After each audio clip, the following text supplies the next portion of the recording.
In today's brief, we'll talk about Bakhmut, Russia's 500 days of not capturing Kyiv, and Erdogan's sudden left turn.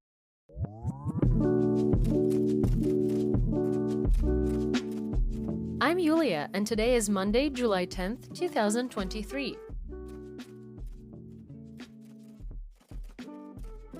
You're listening to the Ukraine War Brief podcast, where we bring you up to speed on the war in Ukraine in about 20 minutes or less. Let's get started with the news in Ukraine. From the front. The Institute for the Study of War, the ISW, reports that Ukraine has achieved tactical gains near Yahidne in the Bakhmut area, Donetsk Oblast. British intelligence reports that while Ukrainian forces continue to carry out successful offensives near Bakhmut, the Russian military is suffering from low morale and barely has the reserves necessary to hold the town. Russia has reportedly lost as many as 60,000 personnel killed or wounded in action in the Bakhmut offensive. Colonel General Alexander Syrsky, commander of the ground forces of the Armed Forces of Ukraine, confirmed the British report on Telegram, stating, quote, "Regarding the Bakhmut direction, we are achieving success as the defense forces make continuous advancements, and the enemy finds themselves trapped in certain areas." End quote. There are still roughly 1,000 residents in Chasiv Yar, a small city just west of Bakhmut, according to the head of Chasiv Yar Military Administration, Serhiy Chaus. This one trips me out every time because that is also the name of my dad's best friend. Reports on July 8th indicated that successful attacks in the Velika Novosilka direction, on the southern front, resulted in the collapse of the Russian defense north of the gully. A photo by acclaimed Odessa-based photographers Konstantin Liberov and Vlada Liberova is circulating on social media, featuring a Ukrainian soldier callsign Molot, which means hammer. Molot was injured previously in the war and his leg was amputated. The photo by Liberov and Liberova shows Molot with a below-the-knee prosthetic leg, in a trench somewhere on the front line in Zaporizhzhia Oblast.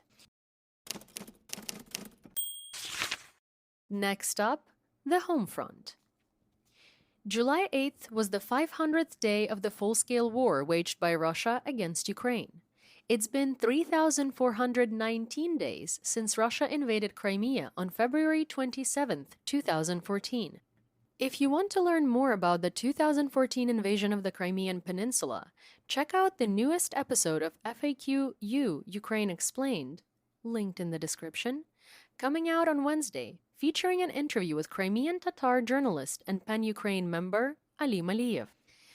To mark the somber anniversary, Ukrainian President Volodymyr Zelensky visited Snake Island, Zmiyny Island, which became internationally famous for the defenders' radio response to the Russian flagship Moskva's demands to surrender. Russian warship, go f*** yourself. President Zelensky posted a video on Telegram saying, quote, "We commemorated the heroes who gave their lives in this battle, one of the most important during the full-scale war." End quote. It's worth pointing out that Russia's main war ideologist and the modern Rasputin, Alexander Dugin, said in the beginning of the invasion when Russia controlled the Snake Island that, quote, "Who controls the Snake Island controls the course of world history." End quote. Russian forces attacked the city of Liman, in Donetsk, with multiple launch rocket systems, MLRS, killing at least 9 people and injuring 12 more, according to Donetsk Oblast Governor Pavlo Kyrylenko on July 9th. Air defense was able to intercept 5 Shahed 136/131 drones overnight on July 7th to 8th. Ukraine's energy minister, Herman Halushchenko, reported on a national newscast that Ukrainian energy facilities had been confirmed hit by Russian attacks 271 times since the large-scale invasion began on February 24, 2022. President Zelensky and his Polish counterpart, President Andrzej Duda, met in Lutsk, a regional capital in northwestern Ukraine, Oblast of Volyn, on July 9th, visiting the Cathedral Church of Saints Peter and Paul to commemorate the victims of the 1943 Volyn, otherwise known as Volynia, massacre. The Volyn massacre was the result of a long-term armed resistance between Ukraine and Poland. Historians estimate that between 1943 and 1945, 50 to 100,000 people, mostly Poles, died as a result of the massacre and retaliatory actions by the Ukrainian Insurgent Army, UPA, and the Polish Armia Krajowa, AK. Moving on to the temporarily occupied territories. According to the Ukrainian Ministry of Defense Military Media Center, Russia is fortifying its defenses in occupied Crimea to prepare for a potential Ukrainian advance. Reportedly, fortifications have been erected in the northern, western, and eastern parts of the occupied peninsula, as well as the region's isthmuses. Ukraine's National Resistance Center reported that Russia is putting measures in place in occupied Ukrainian regions that will enable it to export stolen agricultural products, such as grain, to China. Russian sources report a temporary closure of the Kerch Strait Bridge in both directions after Russian air defense activity near said bridge. Ivan Fedorov, exiled legitimate mayor of Melitopol, wrote on Telegram that, quote, Melitopol residents report the sound of a powerful explosion in the city's north, end quote, and the Russian base in the village of Zarichne was damaged in a previous incident. Speaking of damaged in a previous incident, let's talk about the Russian Federation. The Freedom of Russia Legion, which loosely fights on the side of Ukraine, or perhaps more accurately, fights against the Putin regime, announced another upcoming raid on Russian territory, with Legion Commander Caesar saying in an interview with The Observer that, quote, there will be a further surprise in the next month or so, end quote. Honestly, given the plot twists we've seen over the past few months, I don't know that anything will surprise us anymore. According to the ISW, Russia has failed to achieve any of its planned goals in Ukraine in the 500 days since the full-scale invasion began. Not only were they unable to take Kyiv within 3 days, Ukrainian resistance repelled multiple Russian offensives and has managed to liberate Sumy and Chernihiv oblasts, and the parts of Kharkiv, Mykolaiv, and Kherson oblasts that Russia had temporarily occupied. At this point in the war, per the ISW, Russia has to focus almost entirely on trying to hold the Ukrainian territory they still occupy. That said, however, an opinion poll conducted by the Levada Center, a Russian non-governmental polling and research organization, found that 70% of Russians will support President/dictator Vladimir Putin in the next election, with the largest share of respondents describing their attitude to Putin as, quote, positive neutral, end quote. Kinda invalidates the whole Putin's war, not Russia's war narrative, huh? As of the time of recording, the status of private military company, PMC, Wagner Group mercenaries, and leader Yevgeny Prigozhin is unclear. They're not in the tent compounds in Belarus, though.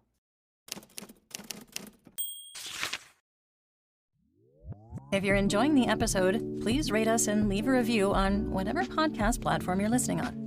If you have any questions, comments, or concerns, please feel free to reach out to us via email at social@borlingon.media. That's BORLINGON.media. Moving on to European news.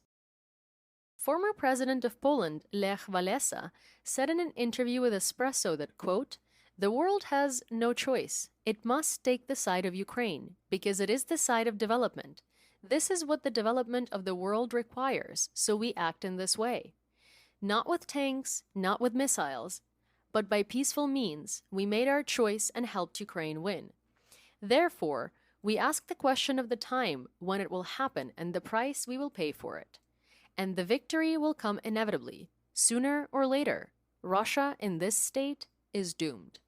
The development of the world dictates changes, end quote. Does it require keeping up with the times, Lech? CEO of Austrian energy company OMV, Alfred Stern, told the Financial Times that his company does not plan to end its long-term supply contract with Russian Gazprom, signed in 2018 and not due to expire until 2040. Now let's talk about news worldwide. Germany is expected to insist on delaying Ukraine's accession to NATO over fears that it could take the alliance to war with Russia, advocating instead for security assurances.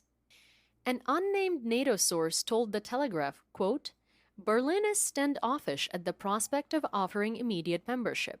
It wants a process and time to develop guarantees to essentially block membership. End quote. President Zelensky and Turkish President Recep Erdogan held a joint press briefing during which Erdogan announced that Ukraine deserves to be a NATO member, saying, quote, Ukraine deserves to be a NATO member, and I want to emphasize one point once again in your presence.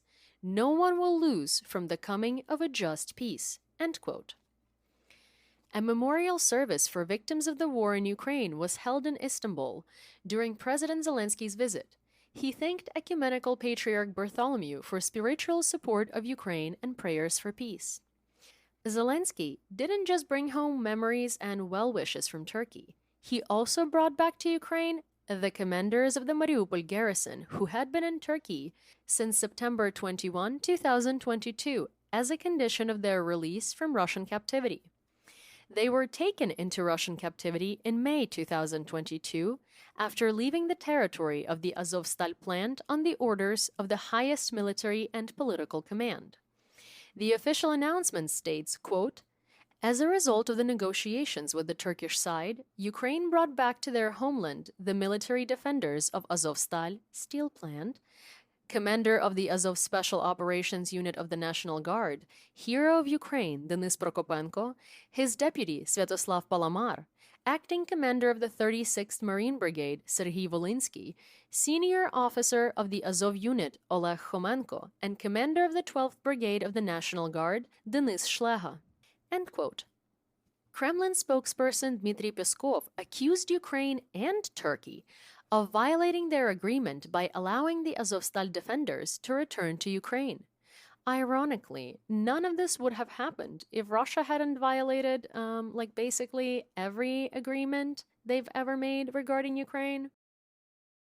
Reports of meetings between former senior U.S. national security official and Russian Foreign Minister Sergei Lavrov have caused some concern amongst Ukrainian officials who question, quote, whether Washington's tough position regarding the invitation of Ukraine to NATO is somehow connected with these backroom consultations, end quote. One of the participants in the meeting with Lavrov, outgoing Council of Foreign Relations, President Richard Haas, emphasized the importance of maintaining channels of communication when the stakes are so high and official interactions are effectively non-existent, and clarified that the meetings are not negotiations and the participants don't speak for their respective governments during the conversation. Well, what's the point of them? Of the 31 NATO nations, only 8 have not yet confirmed their support for Ukraine's entry into the alliance.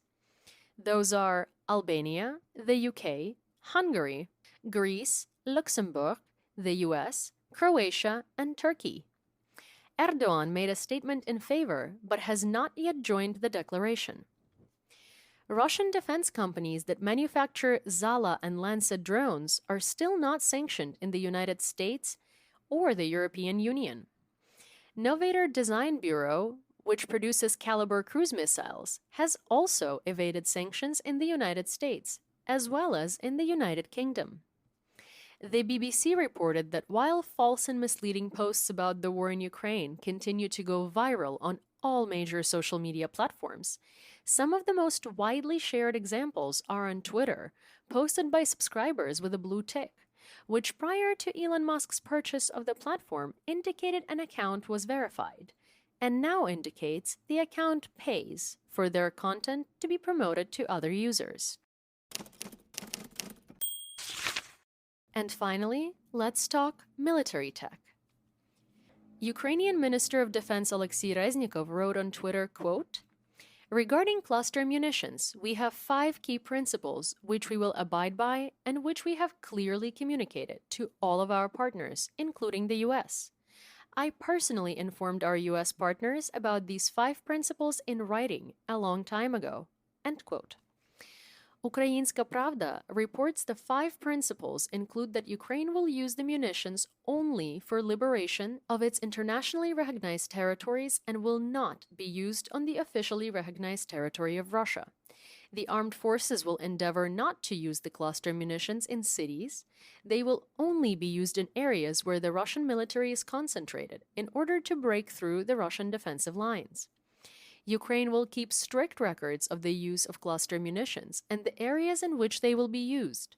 Those areas will be prioritized for mine clearance after liberation. And Ukraine will report on the use and effectiveness of the cluster munitions to its partners. Reportedly, U.S. President Joe Biden took, quote, a while to be convinced to do it, end quote, but ultimately decided to send the munitions because, quote, the Ukrainians are running out of ammunition, end quote. UK Prime Minister Rishi Sunak and Spanish Defense Minister Margarita Robles have come out against the provision of cluster munitions to Ukraine. Explaining the United States' decision, the Pentagon's Deputy Chief of Staff for Political Affairs, Colin Kahl, said, quote, the worst thing for civilians in Ukraine is for Russia to win the war, so it's important that it doesn't succeed, end quote. A U.S. defense official provided some more details about the cluster munitions being provided to Ukraine, indicating that the munitions were tested in a live-fire environment and found to have a so-called dud rate of 2.35% or lower. The dud rate of a cluster munition refers to how often the bomblets the munition scatters across a large area fail to explode, posing a long-term risk to civilians who may encounter them later, similar to landmines. It's part of what has made the weapon so controversial and banned in more than 100 nations, including U.S. and Ukrainian allies. The artillery projectiles the U.S. will send to Ukraine will have a flight range of about 29 kilometers. That means if fired from 7 to 10 kilometers from the current front line, Ukraine would be able to reach 100% of the first line of Russian trenches and fortifications and 78% of the second line. Ukrainian Minister of Defense Alexei Reznikov announced on Twitter on July 9th that Ukraine is conducting tests of a, quote, radio electronic reconnaissance station manufactured in Ukraine. It can detect enemy radars, air defense systems, and aircraft from a long distance, end quote.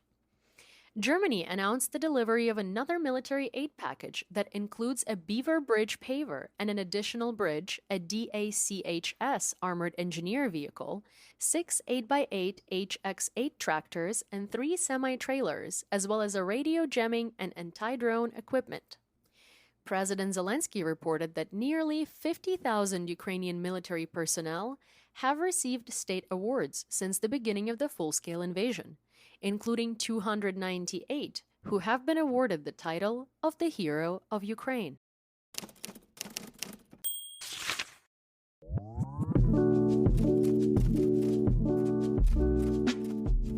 And that's the brief for today. Remember to check your sources and don't fall for propaganda. Join us on YouTube and TikTok for more Ukraine content and live news reports. And please, consider supporting our work on Patreon, where you will have access to daily written reports with maps and images where applicable about everything that happened in and around Ukraine in the past 24 hours. You'll find the links in the description below. And we'll be back tomorrow with more updates. Until then, stay safe, everyone. Побачимось!